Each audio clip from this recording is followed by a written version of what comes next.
नमस्कार, राम राम। अयोध्या आए राम की जो नई श्रृंखला इंडिक्स पर चल रही है, उसमें आज राम कथा का एक अत्यंत ही मार्मिक और विह्वल कर देने वाला प्रसंग जुड़ रहा है, और वह प्रसंग है श्री राम के वनगमन का। श्री राम का वनगमन एक ऐसी घटना है राम कथा में जिसके साथ संपूर्ण अयोध्या का शोक जो है निमग्न है। पूरी नगरी ही क्लांत और नीरनयन होकर के उनके पीछे दौड़ पड़ती है, और ये जो चक्र है राम को मना करके वापस ले आने का बहुत दूर तक जारी रहता है। सुमंत्र बहुत आगे तक जाते हैं।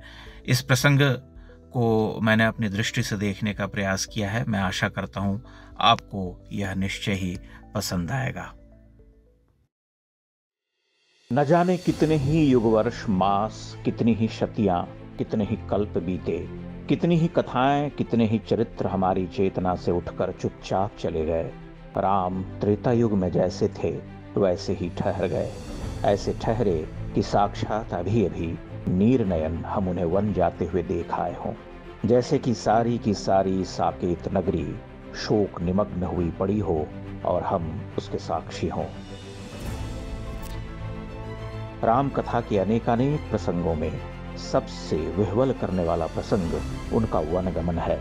उस प्रसंग के साथ दशरथ का दाशरथिक दुख जुड़ा है, कौशल्या का हताश क्रंदन है, पूरी अयोध्यापुरी का आकुल कंठ है। जबकि समर्थ राम के पास इस शोक से बचने के सारे साधन थे।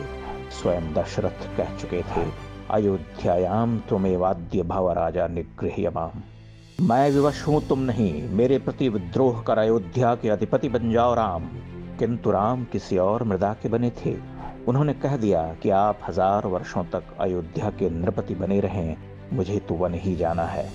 इसमें जैसे राम का एक सूक्ष्म कटाक्ष भी है, जैसे वे पिता से कह रहे हों कि माता कैकेयी के हठ से आपका पुरुषार्थ और विवेक मारा ही गया, तो फिर मुझे भी क्यों अपनी कर्तव्य निष्ठा से विमुख कर धर्मच्युत करना चाहते हैं। एक मोह ने आपको विवश किया, दूसरे मोह से मेरे पुरुषार्थ की मृत्यु होगी। राम सीता और लक्ष्मण के साथ रथ पर आरूढ़ हुए।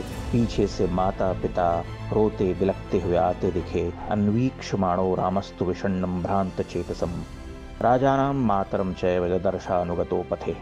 राम ने हृदय को वज्र बनाकर कहा, रथ को शीघ्रता से हाँकें। अपने माता पिता को इस तरह से क्रंदन कर पीछे दौड़ते हुए देखना भला वे कैसे सहन कर पाते।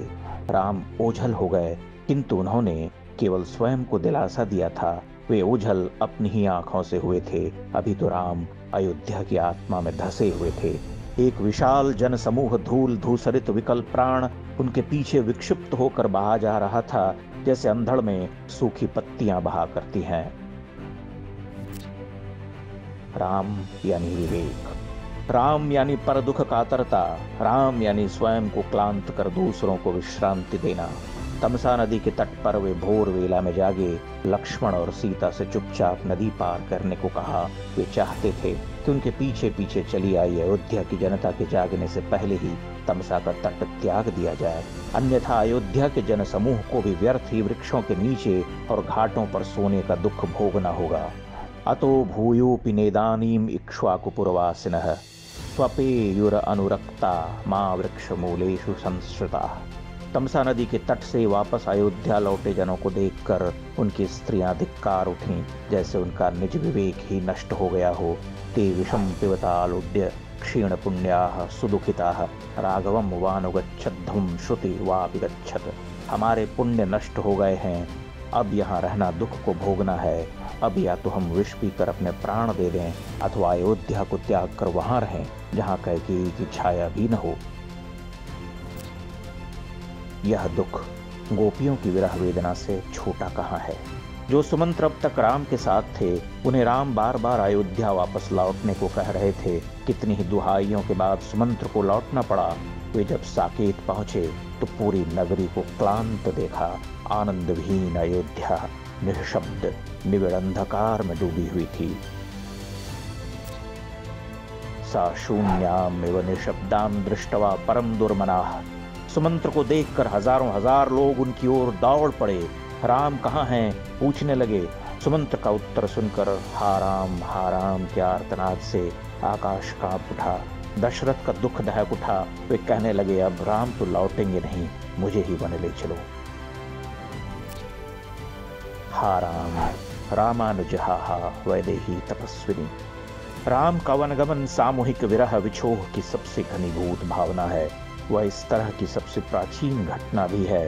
किसी एक मनुष्य के वनवास पर संसार कभी इतना विकल न हुआ। किसी एक मनुष्य को दंड दिए जाने से हजारों हजार हृदय इस तरह से विदीर्ण न हुए। राम का वनगमन विरह और दुख भाव पर लिखे हजारों पृष्ठों के शाश्वत साहित्य की प्रस्तावना भी है। प्रथम अध्याय भी और उपसंहार भी। उसे त्याग कर उस शाश्वत साहित्य का पारायण संभव नहीं है।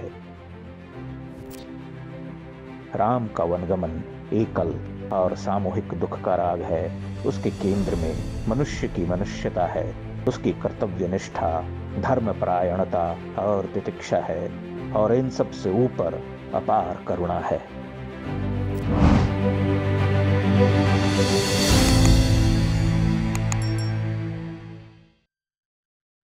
इंडेक्स ऑनलाइन के वीडियो समाज को समर्पित हैं। आप इनको डाउनलोड करके जैसे चाहे वैसे प्रयोग कर सकते हैं। चाहे तो आप हमारे टेलीग्राम चैनल से जुड़ सकते हैं। वहां सारे नए पुराने वीडियो आपको मिल जाएंगे। हमारे सोशल मीडिया लिंक हर वीडियो के डिस्क्रिप्शन में होते हैं। हमारा एकमात्र उद्देश्य हिंदू समाज को जागृत और एकजुट करना है। इसमें सहभागी बने। धन्यवाद।